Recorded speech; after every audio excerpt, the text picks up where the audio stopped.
Hello friend, CG academy में आपका स्वागत है। पिछले लेक्चर में हम लोगों ने पाइथागोरस प्रमेय तथा प्रश्नावली 8.1 का एक क्वेश्चन भी किया था। तो आइए आगे हम लोग देखते हैं। तो प्रश्नावली 8.2 का दूसरा क्वेश्चन हम लोग सॉल्व करेंगे। तो यहाँ पे हमारा दूसरा क्वेश्चन है कि दिए गए चित्र में 10p माइनस cot r का मान निकालना है। और वो चित्र हमारा देखिए दिया हुआ है, यहाँ पे हम उसको बनाते हैं अच्छे से डायग्राम। तो ये हमारा चित्र दिया हुआ है दोस्तों। यहाँ पे देखिए एक समकोण त्रिभुज दिया हुआ है और इसका नाम यहाँ पे दे दिया है P और ये दे दिया है Q और यहाँ पे दिया है R। ये हमारा एक समकोण त्रिभुज यहाँ पे चित्र दिया हुआ है और यहाँ पे ये भुजा 12 दे दिया गया है और ये भुजा 13 दिया गया है। और कह रहा है दोस्तों निकालने के लिए यहाँ पे कि 10p माइनस cot r का मान क्या होगा। तो यहाँ पे दोस्तों बहुत ही आसान है, हम लोग इसको बहुत ही आसानी से कर सकते हैं। बस एक चीज हमको यहाँ पे निकालना है कि हमको यहाँ पे दो भुजा ज्ञात है, तीसरी भुजा ज्ञात नहीं है। तो सबसे पहले हम लोग इस तीसरी भुजा को ज्ञात करेंगे, उसके बाद हम लोग 10p और cot r का मान निकाल के यहाँ पे रख देंगे, बस हमारा आंसर आ जाएगा। तो यहाँ पे देखिए सबसे पहले तीसरी भुजा निकालने के लिए हमने आपको बताया था कि पाइथागोरस प्रमेय का यूज करना है। तो सबसे पहले हम लोग यहाँ पे लिखेंगे कि पाइथागोरस प्रमेय से, यहाँ पे पाइथागोरस प्रमेय का यूज हम लोग करेंगे पाइथागोरस प्रमेय से। तो दोस्तों यहाँ पे देखिए हमको आधार पता नहीं है और हमने आधार का आपको सूत्र बताया था कि अगर आधार हमको निकालना होगा तो आधार बराबर हमारा क्या हो जाएगा, करनी में कर्ण का स्क्वायर माइनस लंब का स्क्वायर। यही हमारा फार्मूला होता है दोस्तों। तो आइए हम लोग कर्ण का और लंब का मान रख के यहाँ से आधार हम लोग निकाल लेते हैं।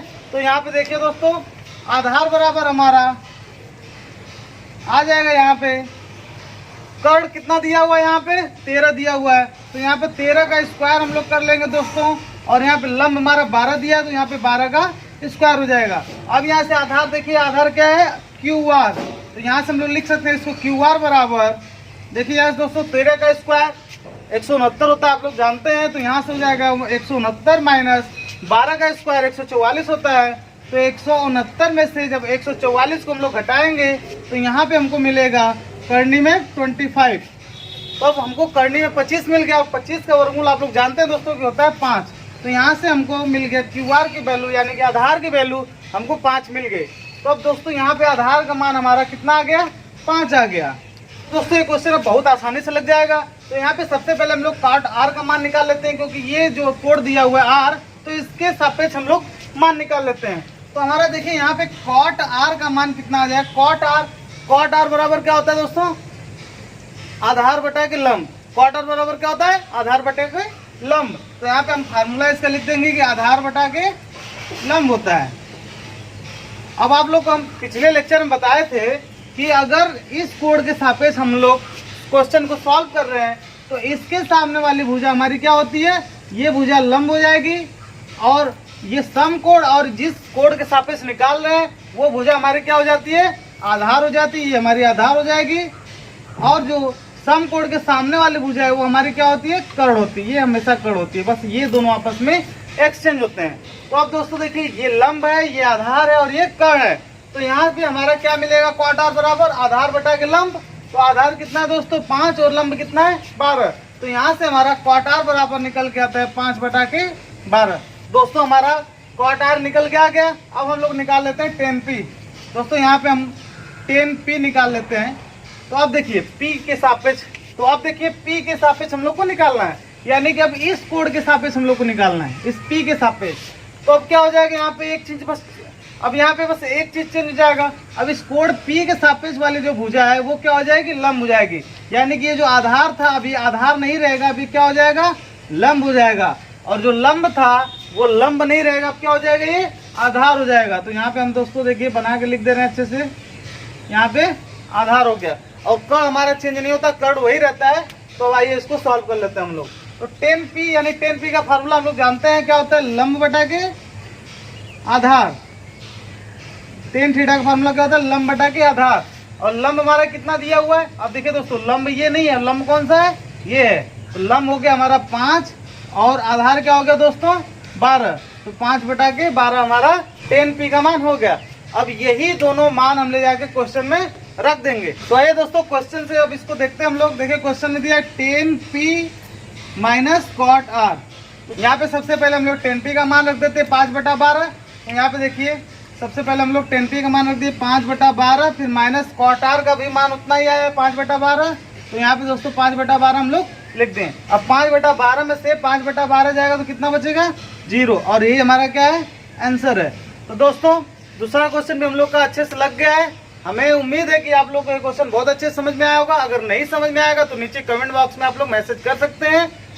आइए अब हम लोग आगे तीसरा क्वेश्चन को सॉल्व करते हैं। ये दोस्तों हम लोग तीसरे क्वेश्चन को सॉल्व करते हैं। तो क्वेश्चन हमको दिया हुआ है कि sin a बराबर 3/4, तो cos a और tan a का मान परिकलित कीजिए, यानी कि cos a और tan a का मान ज्ञात कीजिए। तो आइए अब हम लोग इस क्वेश्चन को सॉल्व करते हैं। तो दोस्तों यहाँ पे दिया हुआ हम लोग को सबसे पहले कि sin a बराबर 3/4, और निकालना हम लोग को क्या क्या है, देखिए यहाँ पे निकालना हम लोग को है cos a और tan a का मान हम लोग को निकालना है। ठीक है दोस्तों, cos a और tan a का मान हम लोग को निकालना है। तो यहाँ पे देखिए पिछले लेक्चर में मैंने आप लोग को बताया था कि sin a बराबर होता है लंब बटा के कर्ण। ये फार्मूले से मैंने आप लोग को बताया था कि sin a बराबर क्या होता है लंब बटे के कर्ण, और ये sin a बराबर दिया कितना हुआ है 3/4, यानी अगर हम लोग यहाँ से देखें तो लंब का मान कितना दिया हुआ है 3 और कर्ण का मान कितना दिया हुआ है 4। तो लंब हमारा हो गया 3 और कर्ण दिया हुआ है 4। तो सबसे पहले हम लोग एक समकोण त्रिभुज बनाते हैं। ये हम समकोण त्रिभुज बना दिए, और यहाँ पे हम लोग इसका नाम दे दिए A, और इसका नाम दे दिए B, और इसका नाम दे दिए C। अब इस कोण A के सापेक्ष हम लोग को मान ज्ञात करना है, क्योंकि देखिए यहाँ पे sin a दिया है, cos a पूछ रहा है और tan a, मतलब A के सापेक्ष हम लोग को मान निकालना है। तो यहाँ पे देखिए इस कोण A के सापेक्ष हम लोग को मान निकालना है, और हमको लंब कितना दिया हुआ है, लंब दिया हुआ है 3 और कर्ण दिया हुआ है हमारा 4। दो भुजा हम लोग को दिया हुआ है, तीसरी भुजा हम लोग निकाल लेंगे। किससे निकाल लेंगे ये मैंने आप लोग को बताया था कि अगर तीसरी भुजा हमको नहीं दिया है तो सबसे पहले पाइथागोरस प्रमेय का यूज करेंगे, और पाइथागोरस प्रमेय से हम लोग तीसरी भुजा को निकाल लेंगे। तो यहाँ पे देखिए दोस्तों, यहाँ पे लिखेंगे हम लोग पाइथागोरस प्रमेय से। यहाँ पे आधार का फार्मूला मैंने आपको बताया था, यहाँ पे आधार नहीं पता हम लोग को, तो यहाँ पे दोस्तों आधार बराबर क्या हो जाएगा बताइए। मैंने आप लोग को फार्मूला बताया है, आधार बराबर हो जाएगा कर्णी में कर्ण का स्क्वायर माइनस लंब का स्क्वायर। ये हमारा आधार निकालने का फार्मूला होता है। अब आगे देखिए इसको हम लोग सॉल्व कर लेते हैं। यहाँ पे देखिए कर्ण कितना दिया हुआ हम लोग को 4, तो 4 का स्क्वायर कितना हो जाएगा 16, और माइनस लंब कितना दिया हुआ है 3, तो 3 का स्क्वायर कितना हो जाएगा दोस्तों यहाँ पे 9। 16 में से 9 जाएगा तो कितना बचेगा दोस्तों 7, यानी कि हमारा कितना जाएगा कर्णी में 7। ये हमारा आधार बराबर कर्णी में 7 आ गया। तो यहाँ पे हम लोग लिख लेते हैं कि आधार का मान कितना आ गया कर्णी में 7। तो अब हम लोगों को cos a और tan a निकालना बहुत ही आसान हो जाएगा। तो सबसे पहले देखिए cos a कैसे निकलता है हम लोग का, तो cos a बराबर हम लोग लिख देंगे यहाँ पे फार्मूला इसका आधार बटे का कर्ण। cos a बराबर क्या हो जाएगा आधार बटे के कर्ण। तो यहाँ पे दोस्तों आधार हमारा कितना निकल गया है कर्णी में 7, हमारा आधार कर्णी में 7 निकल गया है, और कर्ण कितना दिया हुआ है 4। तो ये आंसर हो गया हमारा cos a का कर्णी में 7/4। और अब दूसरा देखिए tan a बराबर दोस्तों, तो यहाँ पे हम निकाल लेते हैं tan a बराबर। tan a का फार्मूला होता है दोस्तों लंब बटा के आधार। ये हमने आपको फार्मूले में बताया था। तो लंब बटे का आधार, तो यहाँ पे लंब बटा के आधार हो गया। अब दोस्तों लंब का मान दिया हुआ है 3 और आधार कितना हमारा कर्णी में 7। तो यहाँ पे tan a बराबर हमारा हो जाएगा 3 बटा के कर्णी में 7, जो कि हमारा आंसर है। तो दोस्तों ये क्वेश्चन आप लोग को अच्छे से समझ में आ गया होगा। अब हम लोग सॉल्व करते हैं चौथे क्वेश्चन को। तो दोस्तों चौथा क्वेश्चन हमारा दिया हुआ है कि यदि 15 cot a बराबर 8 तो sin a और sec a का मान ज्ञात कीजिए। तो ये सेम पिछले क्वेश्चन की तरह है, यहाँ पे भी हमको दो भुजाओं का मान दे दिया है, तीसरी भुजा में ज्ञात करके हम लोग यहाँ पे sin और sec का मान निकाल लेंगे। तो आइए इसको हम लोग सॉल्व करते हैं। पहले दोस्तों जो दिया हुआ है उसको हम लोग अच्छे से लिख लेते हैं। तो दिया हुआ है 15 cot a बराबर 8, और निकालना क्या हम लोग को sin a और sec a का मान निकालना है दोस्तों, sin a और sec a का मान निकालना है। तो यहाँ पे देखिए कैसे हम लोग को दो भुजा ज्ञात है। यहाँ पे देखिए 15 cot a बराबर 8 दिया हुआ है, तो हम 15 को क्या करेंगे पक्षांतर कर देंगे, इधर भेज देंगे। तो यहाँ पे मिल जाएगा हमको cot a बराबर 8/15। दोस्तों अब देखिए यहाँ पे दो भुजा हमको मिल गया, क्योंकि cot a बराबर क्या होता है कॉट बराबर होता है आधार बटे के लंब। यहाँ से फार्मूले में हम लोग जानते हैं लाल बटा कक्का से कि ये होता है आधार बटे का लंब। तो यहाँ पे दोस्तों आधार हमको 8 पता चल गया और लंब कितना पता चल गया 15। तो हम लोग फिर से एक समकोण त्रिभुज बनाएंगे। यहाँ पे हम लोग यहाँ पे एक समकोण त्रिभुज बना लिए। यहाँ पे लिख दिए ए बी सी, नामकरण कर देंगे इसका दोस्तों। ये ए हो गया, ये बी और ये सी। अब यहाँ से देखिए आधार कितना दिया हुआ है 8, यहाँ पे आधार 8 दिया हुआ है। लंब कितना दिया हुआ है दोस्तों 15, लंब दे दिया 15। दो भुजा यहाँ पे हमको दे दिया गया। तीसरी भुजा हम लोग को ज्ञात हो जाएगी तो हम लोग साइन और सेक का मान निकाल लेंगे। यही नहीं, हम लोग कॉस से भी निकाल सकते हैं, टेन ए भी निकाल सकते हैं, कुछ भी निकाल सकते हैं। तो यहाँ पे देखिए सबसे पहले पाइथागोरस प्रमेय से हम लोग इसकी तीसरी भुजा को ज्ञात करते हैं। तो सबसे पहले हम लोग यहाँ से लिखेंगे पाइथागोरस प्रमेय से, पाइथागोरस प्रमेय से। यहाँ पे दोस्तों कर्ण बराबर हमारा कर्ण निकालना है। तो कर्ण बराबर फॉर्मूला क्या हो जाएगा, हम आप लोगों को बताए थे फार्मूला कि कर्ण बराबर क्या हो जाएगा, कर्णी में लंब का स्क्वायर प्लस आधार का स्क्वायर। ये हमारा फार्मूला हो जाएगा दोस्तों, कर्णी में लंब का स्क्वायर प्लस आधार का स्क्वायर। तो आइए हम लोग इसको सॉल्व करते हैं। तो दोस्तों यहाँ पे देखिए लंब का स्क्वायर, लंब कितना दिया हुआ है 15। तो अगर कर्णी में हम लोग 15 का स्क्वायर करेंगे तो कितना आ जाएगा दोस्तों 225, और प्लस आधार कितना दिया हुआ है 8। तो 8 का स्क्वायर करेंगे तो हमारा कितना आ जाएगा 64। और इन दोनों को हम लोग जोड़ेंगे तो कितना आ जाएगा दोस्तों, यहाँ पे देखिए कर्णी में 9 हो गया और ये 6 2 8 और ये 289। और 289 का दोस्तों हम लोग वर्गमूल निकालेंगे तो यहाँ पे कितना आ जाएगा 17। तो यहाँ पे आ गया हमारा 17। तो कर्ण का मान निकल के आ गया हम लोग का 17 दोस्तों। अब देखिए हम लोग को तीनों भुजा ज्ञात हो गया तो अब हम लोग कुछ भी निकाल सकते हैं, चाहे वो साइन ए हो, चाहे कॉस ए हो, चाहे सेक ए हो, कुछ भी। तो यहाँ पे देखिए पूछ क्या रहा है, साइन ए और सेक ए का मान पूछ रहा है। तो यहाँ पे सबसे पहले हम लोग लिख देंगे कि साइन ए बराबर होता है हमारा लंब बटा के कर्ण, और जहाँ पे लंब हमको दिया हुआ है 15 और कर्ण हम लोगों ने निकाला है 17। तो यहाँ पे आंसर हो गया हमारा साइन ए का 15 बटा के 17। अब ऐसे ही हम लोग सेक ए का भी मान निकालेंगे, और सेक ए का फार्मूला हम लोग जानते हैं कि फार्मूला होता है कर्ण बटा के आधार, जो कि हम लोग लाल बटा कक्का से जानते हैं। तो कर्ण बटा के आधार यहाँ पे हम लोग लिख लेते हैं, और कर्ण का मान हम लोग निकाले हैं अभी 17, और आधार हम लोग को दिया हुआ है 8, और ये हमारा दूसरा आंसर हो गया। दोस्तों आप लोग को ये क्वेश्चन बहुत अच्छे से समझ में आया होगा।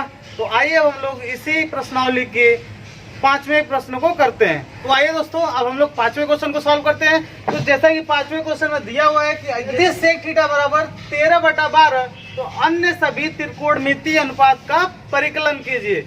यानी कि हमको सेक थीटा का मान दिया हुआ है और हमको अन्य सभी त्रिकोणमितीय अनुपात जितने भी है, sine theta, cos theta, tan theta, जितने भी हैं हमको पांचों के पांचों निकालना है। सेक थीटा का तो हमको दिया हुआ है, सेक थीटा को छोड़ के सभी का मान हमको निकालना है यहाँ पे। तो आइए दोस्तों सबसे पहले जो क्वेश्चन हमको दिया हुआ है उसको हम लोग लिख लेते हैं। तो यहाँ पे क्वेश्चन में हम लोग को दिया हुआ है कि सेक थीटा बराबर 13/12, और हम लोग को अन्य सभी त्रिकोणमितीय अनुपातों का मान बताना है। यानी कि हमको साइन थीटा का मान बताना है, और हमको क्या बताना है, कॉस थीटा का मान बताना है ना दोस्तों, और हमको टेन थीटा का मान बताना है। ऐसे ही हम लोग को और किसका मान बताना है, कोसेक थीटा का मान बताना है, और किसका मान बताना है, कॉट थीटा का मान बताना है दोस्तों। यहाँ पे हमको 5 त्रिकोणमितीय अनुपात का मान बताना है। तो सबसे पहले देखिए यहाँ पे दोस्तों सेक थीटा बराबर 13/12, यानी 2 भुजा हमको दिया हुआ है। फिर हम क्या करेंगे, तीसरी भुजा का मान ज्ञात करेंगे। फिर इसके बाद कोई भी हो, साइन कॉस टेन कुछ भी हो, उसका मान हम लोग अच्छे से निकाल सकते हैं। तो यहाँ पे देखिए कि सेक थीटा बराबर दिया हुआ 13/12। तो सेक थीटा का फार्मूला क्या होता है, लाल बटा कक्का से सेक थीटा बराबर क्या होता है, ये होता है साइन का, ये होता है कॉस का। ये किसका होता है, साइन का, ये होता है कॉस का। कॉस का उल्टा क्या होता है, सेक होता है। तो ये देखिए होता है कर्ण बटा के आधार, है ना। सेक थीटा बराबर क्या होता है, कर्ण बटा के आधार। तो यहाँ पे हम लोग लिख लेंगे कर्ण बटा के आधार। हो गया दोस्तों। अब यहाँ से हमको साफ साफ दिख रहा है कि कर्ण का मान कितना दिया हुआ है 13, और आधार का मान कितना दिया हुआ है 12। तो हमको 2 भुजा पता चल गया। जो तीसरी भुजा है उसको हम लोग अच्छे से पाइथागोरस प्रमेय से ज्ञात कर लेंगे। फिर इसके बाद सारी की सारी वैल्यू हम लोग, फिर इसके बाद सभी का मान हम लोग अच्छे से निकाल सकते हैं। तो यहाँ पे सबसे पहले हम लोग एक समकोण त्रिभुज फिर से बना लेंगे। समकोण त्रिभुज यहाँ पे मैंने बना लिया और यहाँ पे ABC कुछ भी मान दे दीजिए आप लोग, है ना। और ये थीटा, थीटा दिया हुआ है तो हम लोग थीटा लेके चलेंगे। तो दोस्तों यहाँ पे देखिए कि कर्ण का मान और आधार का मान हमको दिया हुआ है। कर्ण कितना दिया हुआ है हमको 13 और आधार कितना दिया हुआ है दोस्तों 12, दोनों हमको दिया हुआ है। कर्ण दिया हुआ 13 और आधार दिया हुआ है 12। अब देखिए तीसरी भुजा हम लोग पाइथागोरस प्रमेय से कैसे निकालते हैं। यहाँ पे हम लोग सबसे पहले लिखेंगे पाइथागोरस प्रमेय से। तो पाइथागोरस प्रमेय से दोस्तों लंब निकालना है हमको। तो लंब निकालने का फार्मूला मैंने आप लोग को बता दिया है कि अगर लंब निकालना है तो लंब बराबर हो जाएगा दोस्तों कर्णी में, दोस्तों हो जाएगा कर्णी में कर्ण का स्क्वायर, कर्णी में हो जाएगा कर्ण का स्क्वायर माइनस आधार का स्क्वायर। ठीक है दोस्तों, यहाँ पे हमारा लंब बराबर जो हो जाएगा कर्ण का स्क्वायर माइनस आधार का स्क्वायर कर्णी में। अब देखिए यहाँ पे मान हम लोग रख देते हैं। तो दोस्तों यहाँ पे कर्ण का मान जो है हम लोग रख देंगे। तो कर्ण का मान कितना 13 और 13 का स्क्वायर कितना हो जाएगा 169। यहाँ पे हो गया 169 और आधार कितना दोस्तों 12। तो 12 का स्क्वायर करेंगे तो कितना हो जाएगा 144, 144। अब दोस्तों 169 में से हम लोग 144 को घटाएंगे तो हमारा आ जाएगा कर्णी में 25 और कर्णी में 25 को हम लोग सॉल्व करेंगे तो हम लोग जानते कितना आएगा 5। तो हमारा आंसर कितना आ गया, सॉरी आंसर नहीं, हमारा लंब का मान कितना आ गया 5। तो यहाँ पे हम लोग लिख दिए 5। अब दोस्तों हमको तीनों भुजा का मान पता चल गया। जब तीनों भुजा का मान हम लोग को पता चल गया है तो क्या हमको साइन थीटा का मान निकालने में कोई प्रॉब्लम होगा, कॉस थीटा का मान निकालने में प्रॉब्लम होगा? नहीं प्रॉब्लम होगा। जैसे कि देखिए यहाँ पे साइन थीटा बराबर हम लोग क्या जानते हैं, साइन थीटा का फार्मूला हम लोग लाल बटा का जानते हैं कि होता है लंब बटा के कर्ण। साइन थीटा का फार्मूला क्या होता है, लंब बटा के कर्ण। तो दोस्तों यहाँ से लंब का मान कितना दिया हुआ है 5 और कर्ण का मान कितना दिया हुआ है 13। ऐसे हम लोग कॉस थीटा का मान निकाल लेंगे दोस्तों। तो कॉस थीटा बराबर क्या होता है, आधार बटे के कर्ण। तो आधार हमारा कितना दिया हुआ है 12 और दोस्तों कर्ण कितना है 13। तो यहाँ पे कॉस थीटा का मान हम लोग का पता चल गया। ऐसे ही हम लोग टेन थीटा का मान ज्ञात करेंगे दोस्तों। तो टेन थीटा बराबर हमारा फार्मूला क्या होता है, पीछे आप लोग देख लीजिएगा फार्मूला और उसको लिख लीजिएगा। तो टेन थीटा बराबर होता है लंब बटा के आधार। तो दोस्तों यहाँ पे हमारा क्या हो जाएगा टेन थीटा का मान 5 बटा के 12, क्योंकि 5 हमारा लंब हो गया और बटे में हमारा आधार हो गया। ऐसे ही कोसेक थीटा का मान हम लोग निकाल लेंगे। तो कोसेक थीटा हम लोग जानते हैं किसका उल्टा होता है, साइन का उल्टा होता है।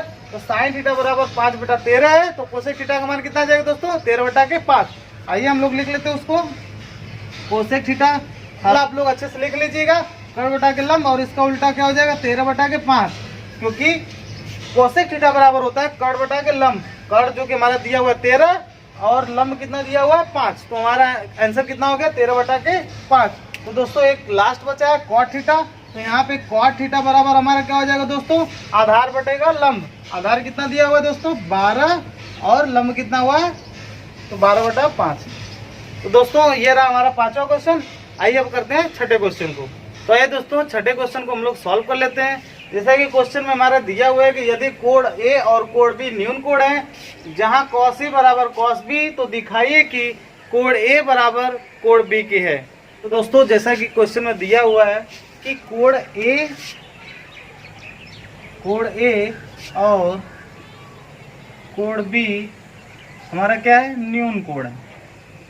ये हमारा क्वेश्चन में दिया हुआ है कोण ए और कोण बी क्या है, हमारा न्यून कोण है। तो सबसे पहले हम लोग एक समकोण त्रिभुज बनाएंगे जिसमें ए और बी को क्या दिखाएंगे वहाँ पे, न्यून कोण। तो ये दोस्तों हम लोग एक समकोण त्रिभुज यहाँ पे बना लेते हैं। समकोण त्रिभुज यहाँ पे हम लोग बना लेंगे। और दोस्तों यहाँ पे देखिए ये कोण ए का बोल देते हैं इसको, ये क्या हो गया कोण ए है ना, ये न्यून कोण है। तो ये हो गया कोण ए हमारा। और यहाँ पे दोस्तों देखिए इस कोण को हम लोग नाम दे देते हैं बी, क्योंकि यही दोनों न्यून कोण है। तो यहाँ पे कोण दिया हुआ है क्वेश्चन में कि कोण ए और कोण बी क्या है, न्यून कोण है। तो यहाँ पे न्यून कोण जो है ए और बी को हमने कर दिया। और यहाँ पे जो सम कोण है उसको हम लोग क्या नाम दे रहे हैं, सी नाम दे रहे हैं, ठीक है ना। तो यहाँ पे हमारा ABC त्रिभुज हो गया। तो अब यहाँ पे देखिए क्वेश्चन में हमको दिया हुआ है कि यदि कॉस ए बराबर किसके, कॉस बी के। तो यहाँ पे दिया हुआ है हमको कॉस ए बराबर कॉस बी। तो दिखाइए कि ये जो कोण ए है वो बराबर है किसके, कोण बी के। तो आइए इसको हम लोग सॉल्व करते हैं। तो दोस्तों यहाँ पे कॉस ए का मान हम लोग यहाँ से निकाल के रख लेंगे। तो दोस्तों यहाँ पे देखिए कॉस ए बराबर तो cos a बराबर यानी कि इस कोण के सापेक्ष हम लोग को मान निकालना है।